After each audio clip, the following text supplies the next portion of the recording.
One of several packages that I ordered came in the mail today, and it's a Xytronic 426 DLX Fume Extractor. And this was really unexpected. I wasn't expecting to get this today, so I'm going to open it up and see what's inside.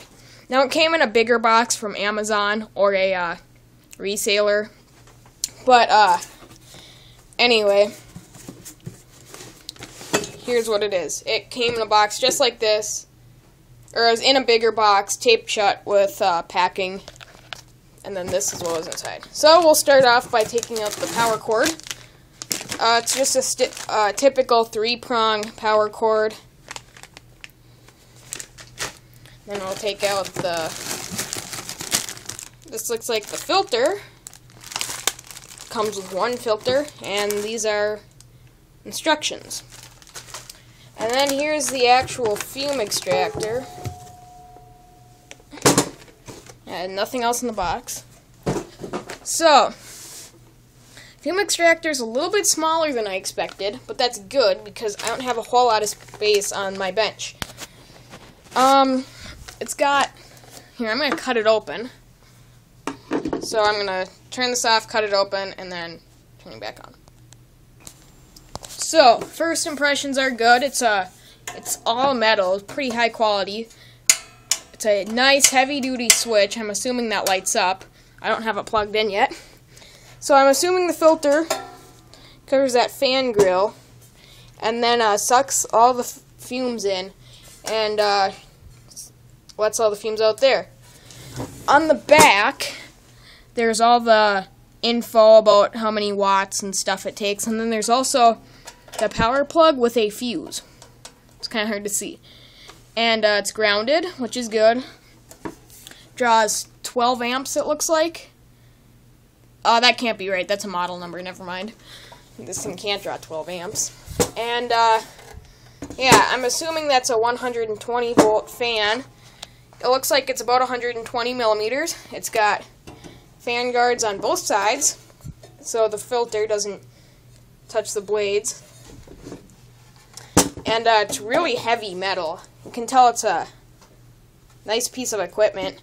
When you open up something like this, you have to smell it. And this one doesn't really have much of a smell, but it's got the new product smell nevertheless. So when my soldering station gets here, I'll be excited for that, because that comes right from Hako.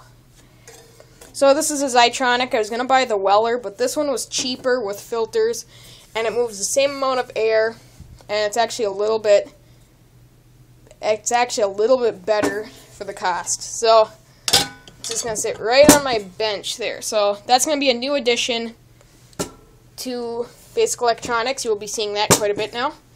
The reason I got a fume extractor is because, first of all, I was thinking about all this crap that I'm breathing in, and then my parents were not happy that the solder I'm using is lead, so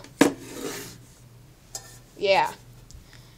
So this will hopefully remove at least 80% of it from the air and not make our whole basement smell contaminated with flux fumes.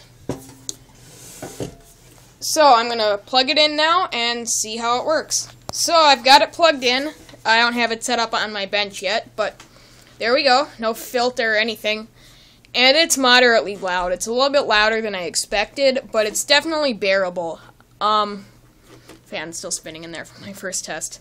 So there's the light. When you flip it, the light comes on, and you can hear it spin up.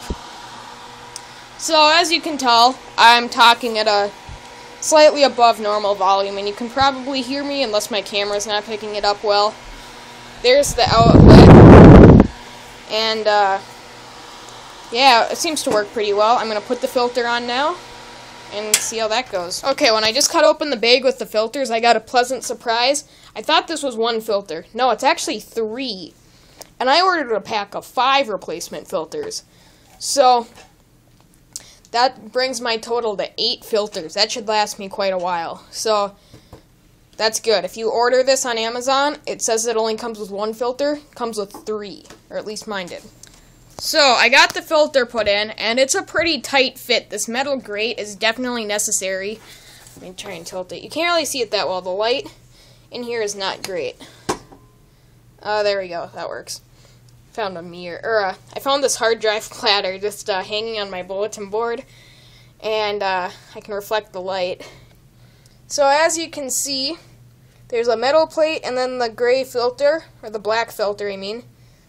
And, you can't really see, but the metal is slightly bowed. The filter fits pretty good. It's a tight seal, and that's what you want, because you don't want any fumes just going through the fan. You want them to be filtered. So now I'm going to see if the airflow changes at all, and if it makes it quieter, louder. See how that works out.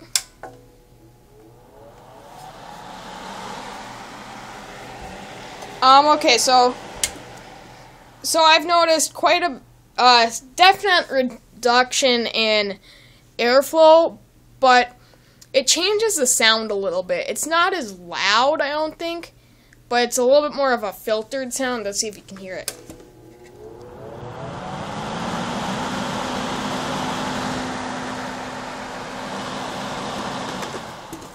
It almost sounds like a window, like one of those window air conditioners a little bit, but I'm not quite sure.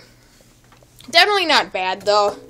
I think it'll work nicely. I would show you a test with this giant roll of solder that I bought yesterday, but I don't have a soldering iron right now because my crap Radio Shack one burned out, and my Hakko FX 888 or 888 or whatever you call it doesn't come until a few days from now. So until that arrives, I can't really show you a test. I'll upload a test video, but that's going to do it for my Xytronic 426 DLX Fume Extractor review.